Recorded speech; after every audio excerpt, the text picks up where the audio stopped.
Olá, gente, boa noite. Vocês estão bem aí? Cumprimenta aí quem está do teu lado, dá um beijo, dá um abraço novamente. Agradeço a companhia dele aí do seu lado. É uma honra, um prazer enorme estar com os irmãos aqui essa noite. E eu creio que na soberana vontade de Deus, Ele separou essa noite para que nós estivéssemos aqui e pudéssemos compreender e crescer um pouco mais na palavra de Deus, porque é a palavra que nos liberta. Não existe absolutamente nada e nem ninguém que tenha poder para nos libertar, a não ser por meio da palavra. Por esse motivo eu quero convidar você a abrir a tua Bíblia, na primeira carta aos Coríntios, capítulo 12. Foi-me dado a missão hoje de falar sobre dons espirituais, e eu quero usar o texto de Paulo em 1 Coríntios capítulo 12, no qual Paulo expõe acerca dos dons espirituais, a finalidade, a maneira como ele deve fluir dentro da igreja, e sem sombra de dúvida traz muitas lições que nós, como igreja, precisamos aprender. 1 Coríntios capítulo 12.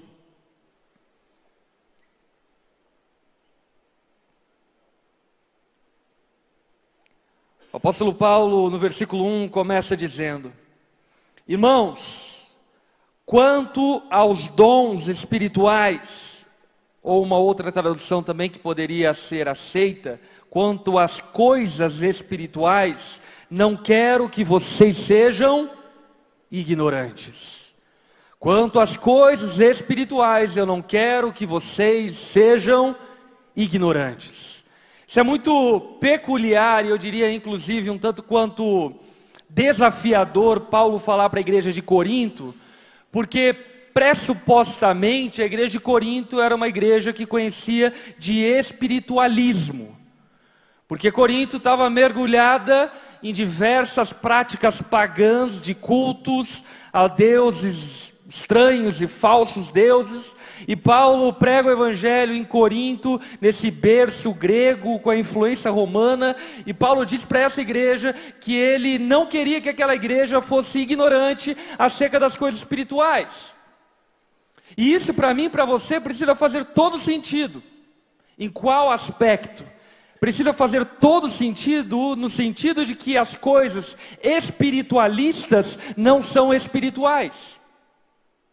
Que a carga mística que nós carregamos no passado não pode ser transferida para o evangelicalismo e para a fé em Jesus.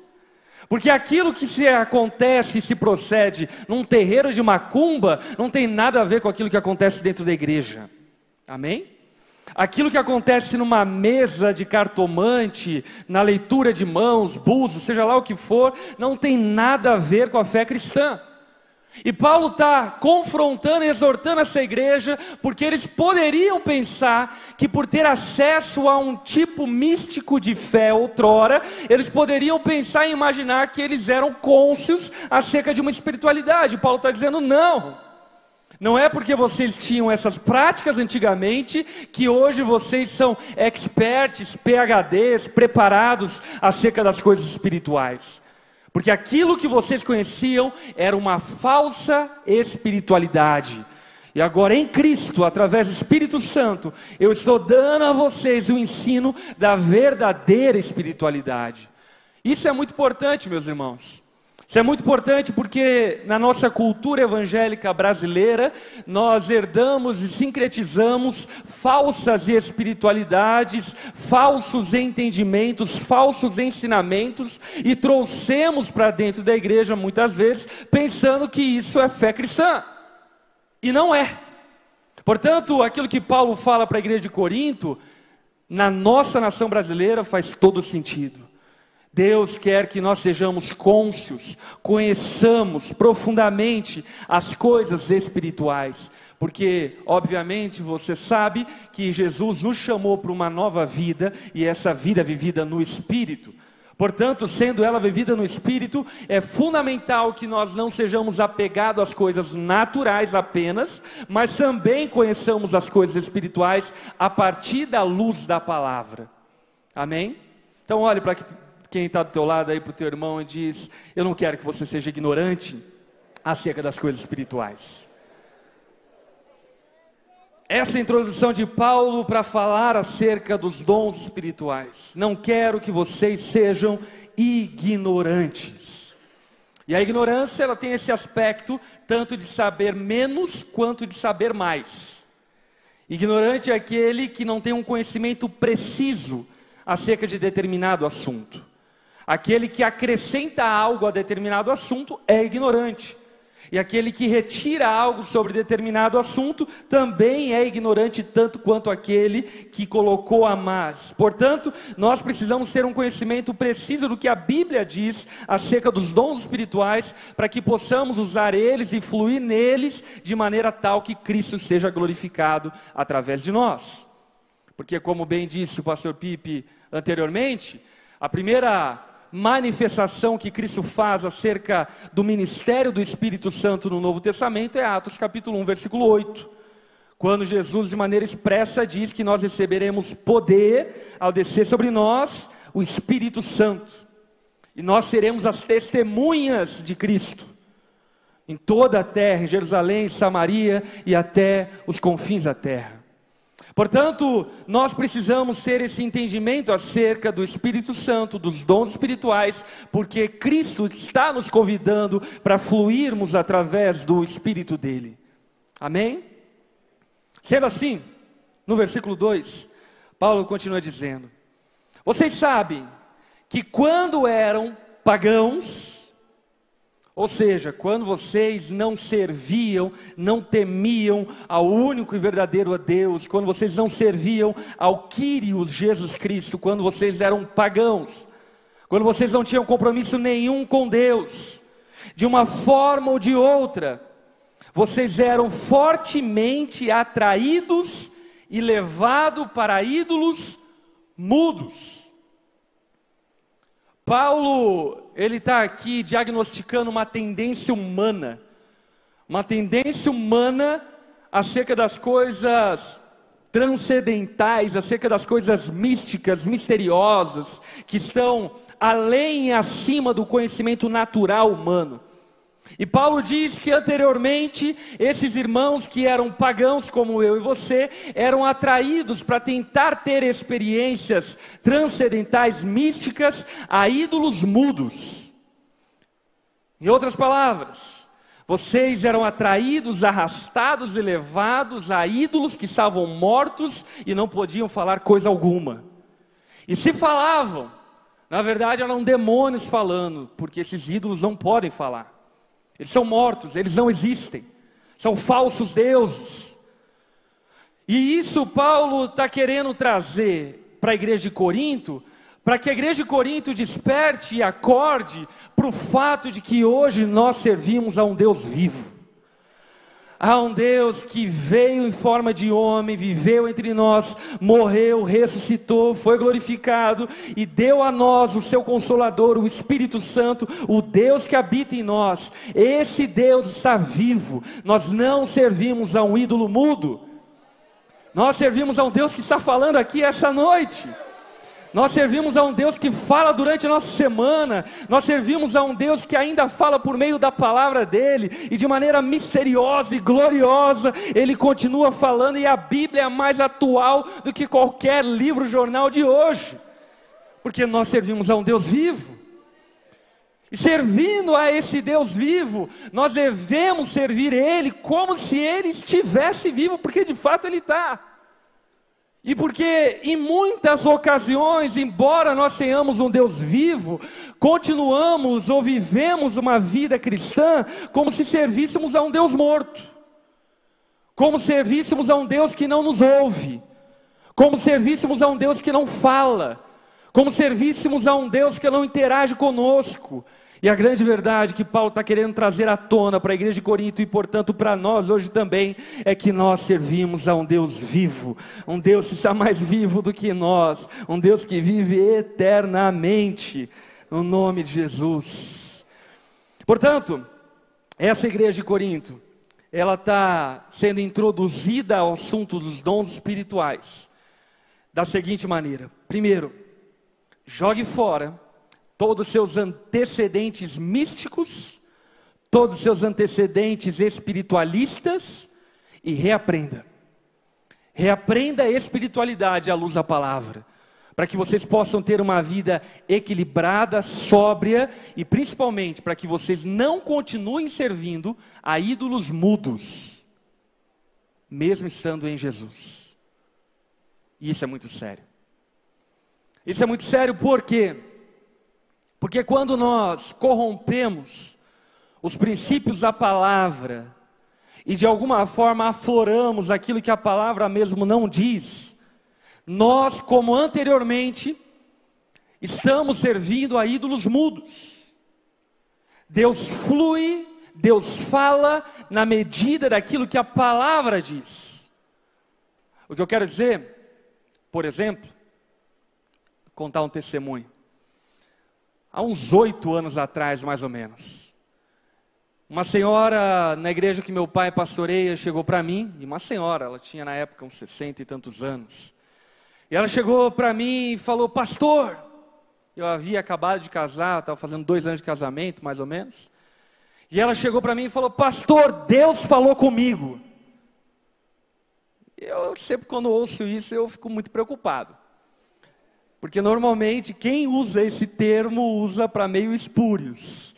Ela chegou e falou: Deus falou comigo. Eu falei: o que ele falou? Ela olhou para mim e disse: ele falou que você deveria te separar da tua esposa e se casar comigo. E eu não estou brincando, e pior de tudo, que ela falou sério.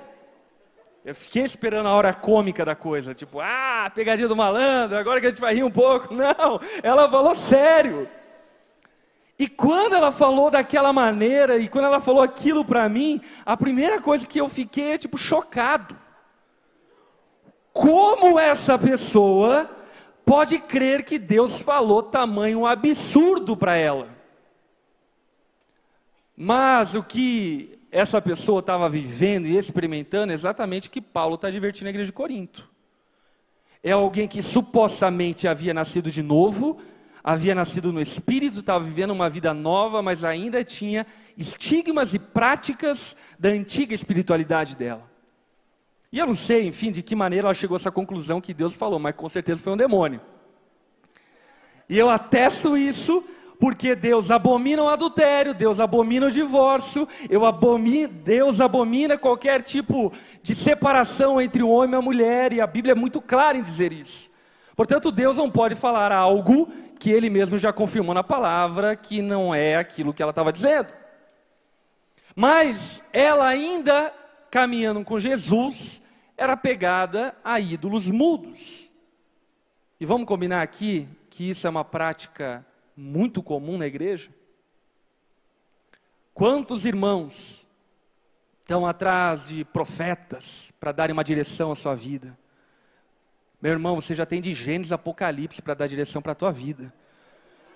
Você já sabe aonde que é o teu destino, você sabe tudo. Por que você precisa de um profeta para dizer para você o que você deve fazer? Nós precisamos da palavra, que é a profecia de Deus, é a palavra escrita dele, para que direcione a nossa história, direcione a nossa vida. E nós ainda insistimos nessa prática, nessa incorrência de buscarmos ídolos mudos. Pessoas que de alguma forma tomam a carapuça de direcionar a nossa vida como se elas fossem o próprio Espírito Santo. E deixa eu dizer para você, isso é prática pagã. Isso não é prática cristã. Isso não é prática neotestamentária. Pastor, você está falando que o dom da profecia não existe? Não, eu estou falando que ele existe. Agora, ele existe sob o fundamento da palavra. Ninguém pode falar algo além ou aquém da palavra. Portanto, se eu quero ouvir a voz de Deus, eu prefiro ler a Bíblia e me garantir por meio da palavra dele. Que foi exatamente o que eu disse para aquela mulher aquele dia. Ela chegou para mim e falou: Deus falou comigo isso. Eu olhei para ela e falei: engraçado, ele não falou comigo.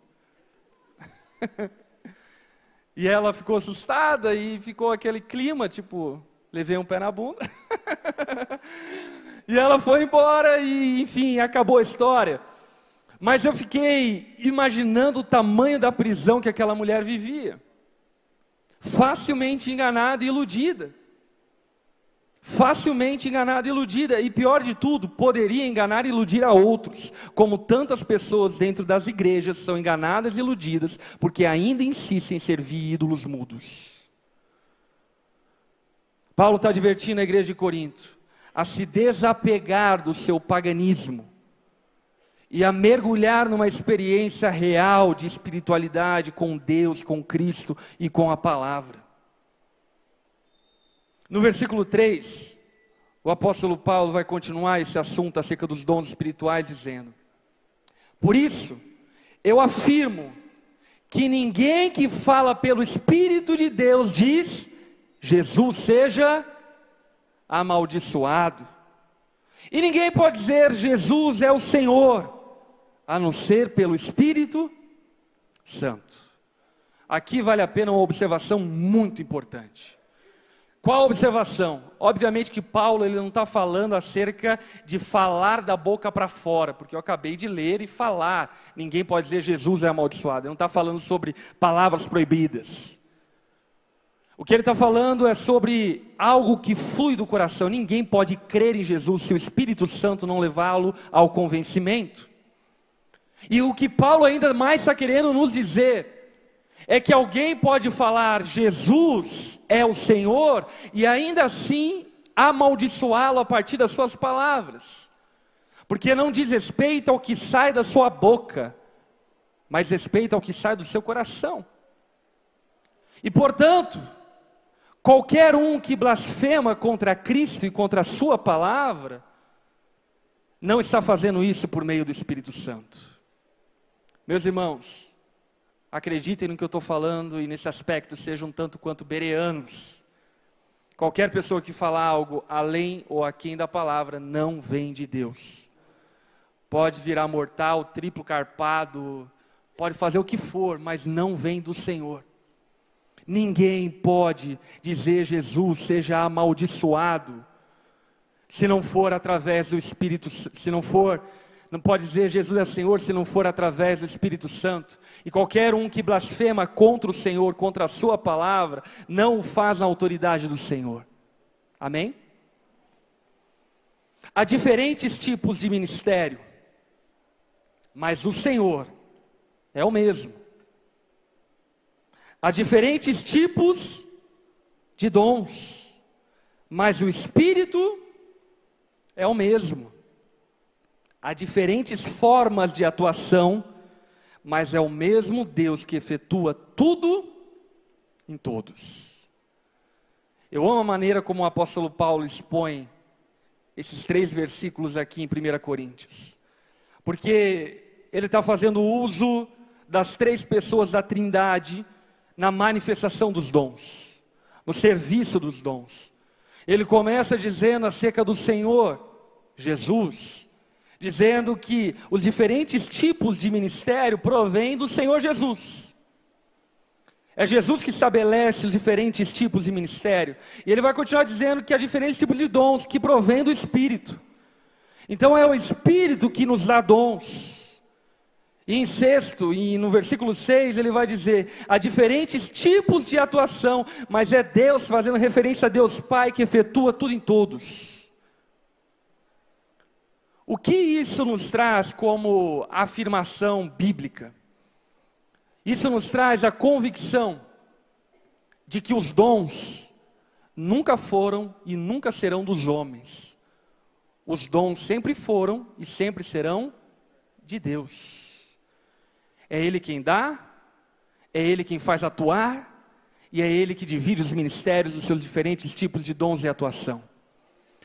Portanto, nós não podemos imputar, escuta isso, meus irmãos, nós não podemos imputar poder a homem algum, porque homem algum, por sua vontade, tem algum dom.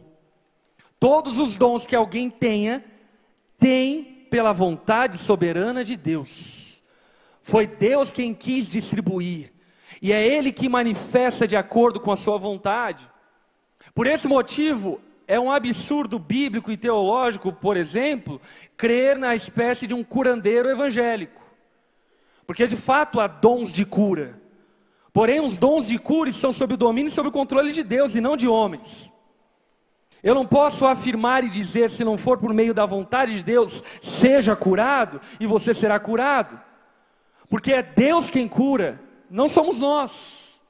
É Deus quem flui através do dom da profecia, não somos nós. É Deus quem divide os ministérios, não somos nós. É Ele que atua através de nós, não somos nós. E se nós entendêssemos isso, quanto embaraço dentro da igreja seria resolvido? Quanta idolatria dentro da igreja cairia em terra, se nós compreendêssemos que nunca teve a ver com os homens, e nunca vai ter a ver com os homens, qualquer manifestação do Espírito. Sempre teve a ver com a soberana vontade da Trindade, fluindo e dando dons à sua igreja conforme a sua benevolência e vontade. Portanto, nós precisamos entender e compreender que Deus é soberano sobre os dons. Amém? Se Deus não quer te dar o dom de línguas, Ele não vai te dar. Como diz o apóstolo Paulo lá em 1 Coríntios capítulo 14, busque.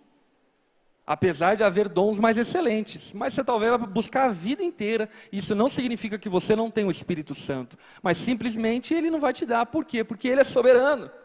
Ele é Deus, não nós.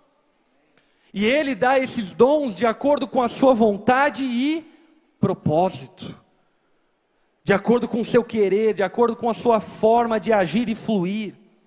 Portanto, a partir disso que Paulo está falando, ele nos aguça a principalmente termos uma atitude enquanto cristãos que querem servir a Deus. Quantos aqui querem servir a Deus? A atitude que nós devemos ter é a de uma total dependência do Senhor. A atitude que nós devemos ter é a atitude proveniente, por exemplo, da oração do Pai Nosso. Seja feita a tua vontade, assim na terra como nos céus. E não uma atitude arrogante de eu decreto, eu declaro, eu falo, eu digo. Porque tem a ver com a soberana vontade de Deus e não com a nossa vontade. Há diferentes tipos de dons, há diferentes tipos de ministério, há diferentes formas de atuação, mas é Deus quem está sobre todas essas coisas, Ele é soberano. Nada acontece sem a sua permissão e favor. A cada um, porém, é dada a manifestação do Espírito, visando ao bem comum. Repete comigo, visando ao bem comum. Aqui entra algo fundamental para todos nós. De uma maneira muito interessante, Paulo está nos dizendo de maneira muito clara e evidente que os dons não são dados para nós. Os dons são dados para os outros, através de nós. Os dons são ferramentas de serviço e não ferramentas de entretenimento. Os dons são dados por Deus para que nós sirvamos. Portanto, se nós queremos ser capacitados por dons, qual é a primeira atitude que nós devemos ter? Servir. Servir. Porque é no serviço que Deus vai te capacitar de acordo com os dons necessários para abençoar os outros. É no serviço que Deus vai te dar capacidade, dons espirituais, para servir de bênção e edificação do teu próximo. Portanto, nós precisamos entender claramente isso. Porque infelizmente, dada essa herança pagã que nós trouxemos para dentro da igreja, em muitos ambientes, momentos e até na nossa mente, dons eles servem como uma espécie de entretenimento. E diante disso, deixa eu dizer algo para você, isso ofende a Deus, ofende ao Espírito Santo. Porque nós, quando agimos dessa maneira, diminuímos a Deus a um videogame. Diminuímos a Deus a um Netflix. Isso ofende a Deus. Os dons são dados para a edificação da igreja, visando o bem comum, para a glória de Deus. Meus irmãos, por que você quer ter dom de profecia se você não profetiza, não serve os teus irmãos? Por que você quer ter dons de línguas se nem orar você ora? Por que você quer ter dom de cura se você nunca foi num hospital? Por que você quer ter dons? Nós precisamos resolver as nossas finalidades para que depois possamos resolver os nossos meios. Se nós não compreendemos que o fim de todas as coisas é a glória de Cristo e não o nosso bem-estar, nós nunca vamos experimentar a plenitude da manifestação do Espírito na igreja. E infelizmente, em muitas ocasiões, essas manifestações não passam de manifestações almáticas e não espirituais. E a maneira mais evidente disso é que essas manifestações, em grande parte, não produzem arrependimento, produzem apenas lágrimas. E deixa eu dizer para você, cinema produz lágrima. Agora, arrependimento, mudança de atitude, é só o Espírito Santo que pode produzir. Levar-nos a ter uma vida diferente, é só o Espírito Santo que pode produzir. Portanto, obviamente, meus irmãos, nesse aspecto, eu sou continuista, eu creio nos dons, mas eu creio que os dons precisam ser entendidos pela igreja dos nossos dias, para serem usados da maneira correta e Deus ser glorificado. Para que nós não vivamos mais essa panaceia de usos indevidos dos dons espirituais, blasfemando contra o Senhor, e pior de tudo, blasfemando contra Ele no nome dEle. Nós precisamos compreender que a finalidade é a edificação da igreja. Toda a capacitação divina, ela vem visando o bem comum. E isso é incrível, isso é glorioso, e isso faz parte desse plano misterioso de Deus, de nós dependermos uns dos outros. Sabe por quê? Porque eu dependo do teu dom para a minha edificação. E você depende do meu dom para a tua edificação.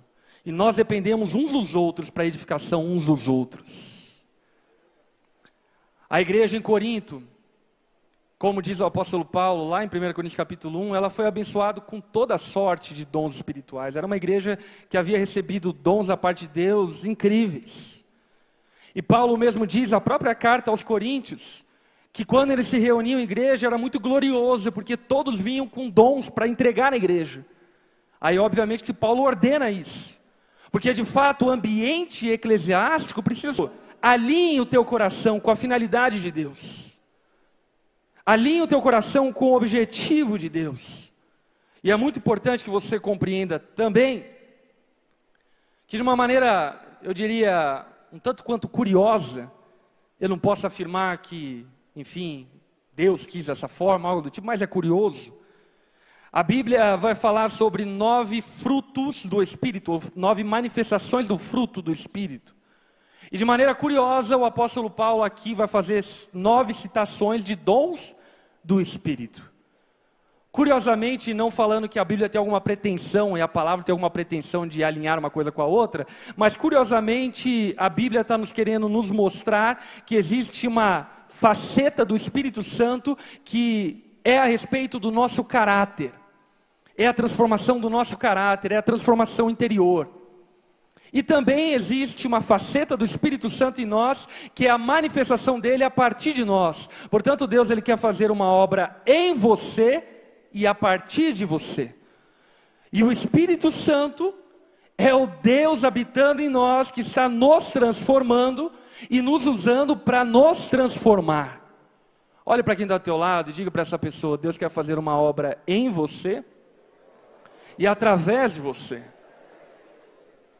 Portanto, meus irmãos, não se apeguem em demasia aos dons do Espírito, ignorando o fruto do Espírito. Porque eu quero supor a partir disso que precisa haver um equilíbrio de caráter e manifestação. Imagine que o teu caráter são as raízes e as manifestações são os galhos, a árvore. Se você não tiver raízes transformadas pelo Espírito Santo, por mais que você tenha uma árvore frondosa, quando bater o vento, essa árvore vai cair. E como ao longo da história nós vimos acontecer diversas vezes. Gente muito usada por Deus, gente capacitada com dons, mas que não deram a devida atenção para a transformação do caráter a partir do fruto do Espírito na vida delas. Portanto, precisa haver uma simetria entre caráter e manifestação. Porque manifestação sem caráter é insustentável. Ser usado por Deus, sem raízes, sem caráter regenerado e transformado, não dura muito tempo. Esse ministério vai acabar. Essa atuação vai terminar.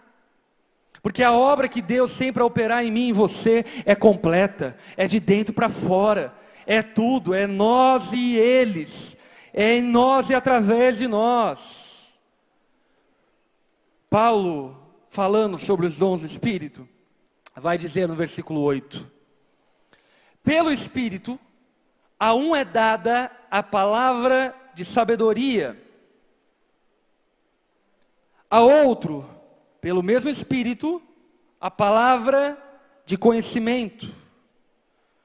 Aqui eu quero fazer, enfim, duas interpretações minhas acerca desse dom. A Bíblia, em nenhum momento, ela deixa muito clara o que são esses dons na prática. Eu compreendo o que o apóstolo Paulo está querendo dizer a partir do dom do conhecimento e do dom da palavra de sabedoria, que diz respeito... Eu vou contar o testemunho para você entender o que eu quero dizer.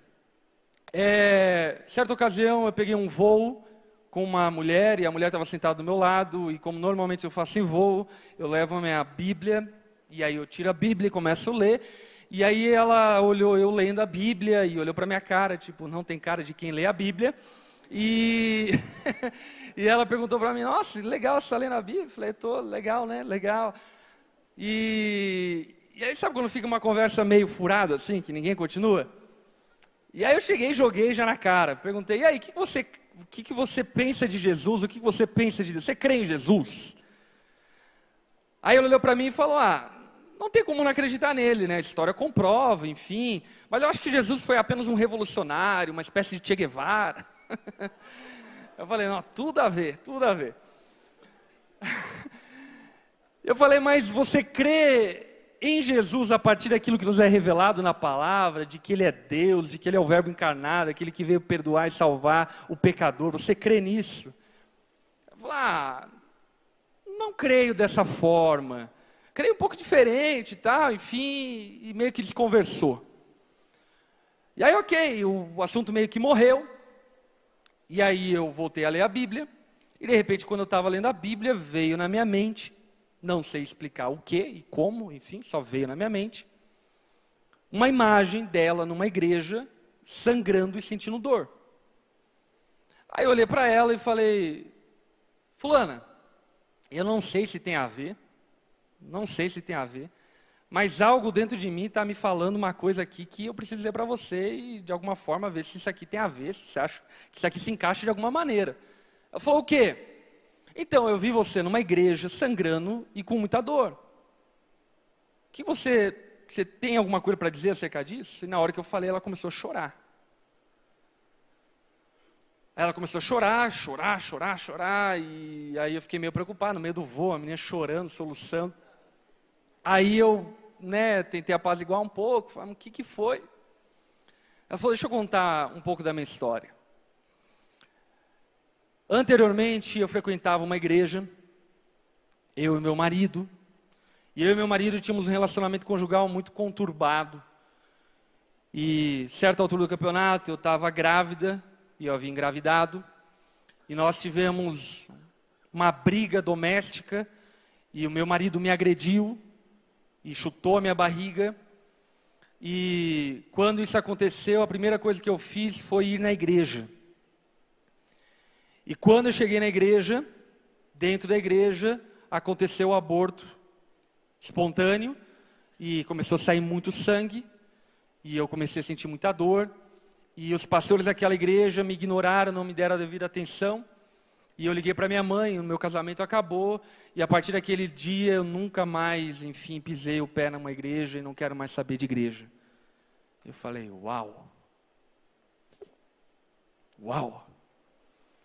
Enfim, resumindo a história, só para você entender aonde que ela foi parar, né?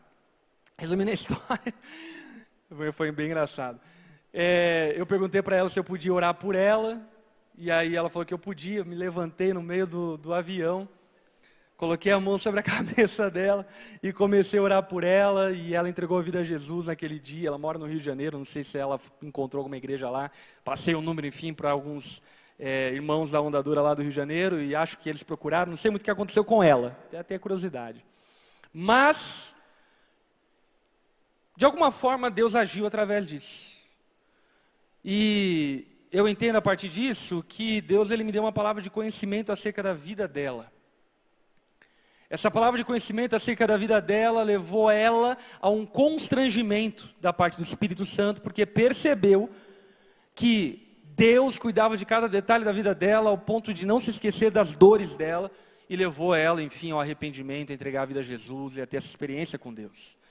Então, eu entendo que palavra de conhecimento é isso. O que eu entendo sobre palavra de sabedoria? Eu entendo que palavra de sabedoria é quando uma palavra de conhecimento vem acompanhada de um conselho da palavra de Deus.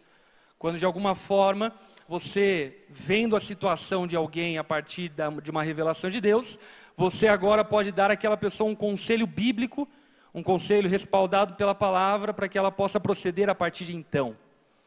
No versículo 9, Paulo fala que a outra é dado a fé.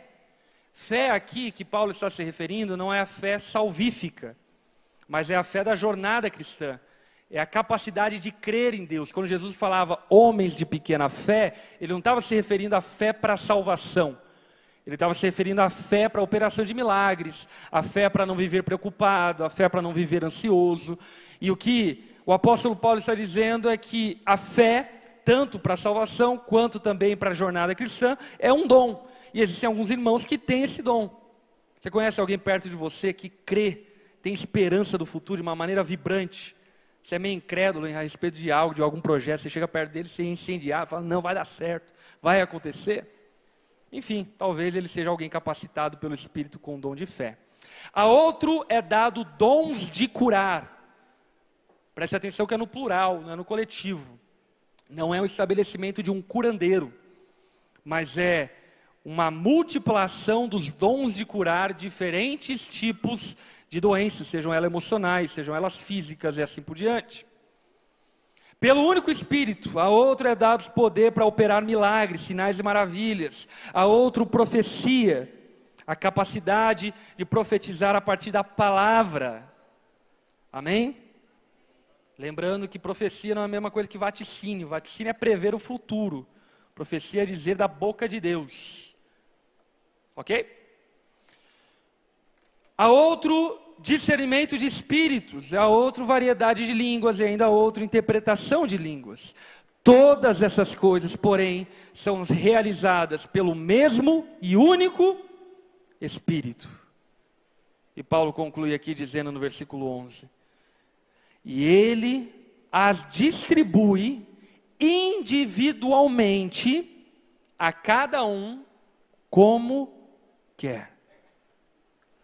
O Espírito distribui a cada um individualmente como ele quer.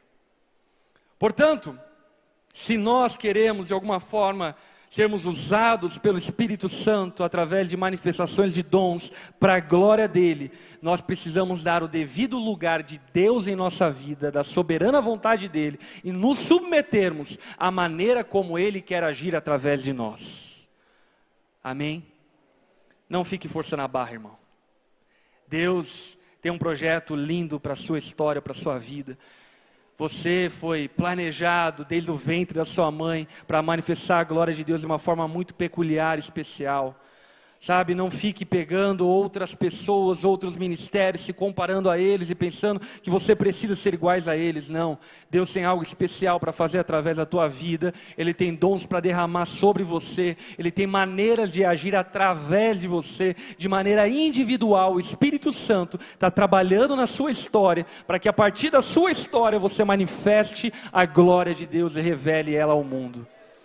Portanto, não viva essa espiritualidade massífica, de querer vestir um uniforme de alguém espiritual, ter trejeitos espirituais, ter formas espirituais. Não, Deus tem uma forma individual para trabalhar com cada um de nós, visando o bem comum e a revelação e a manifestação da glória de Deus.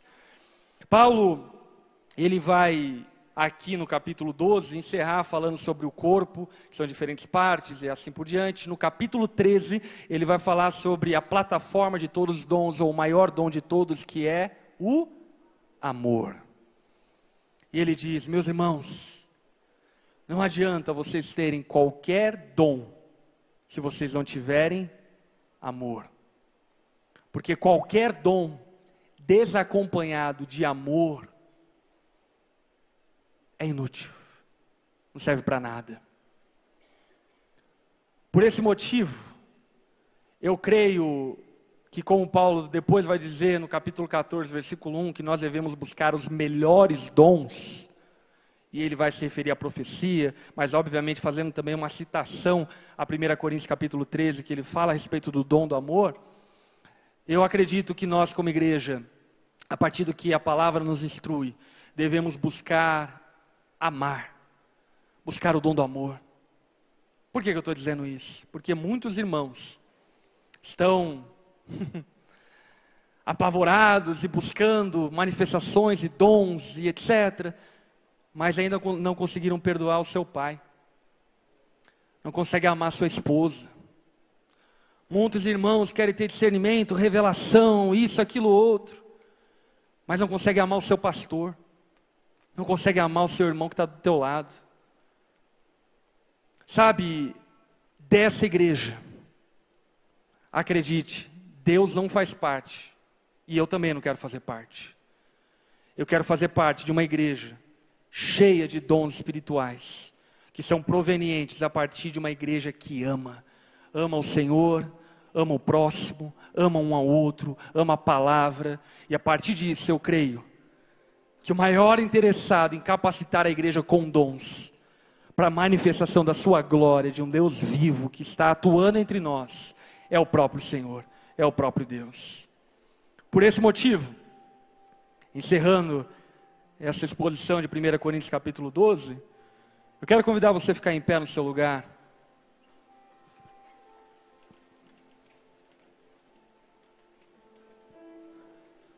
E quero convidar você em oração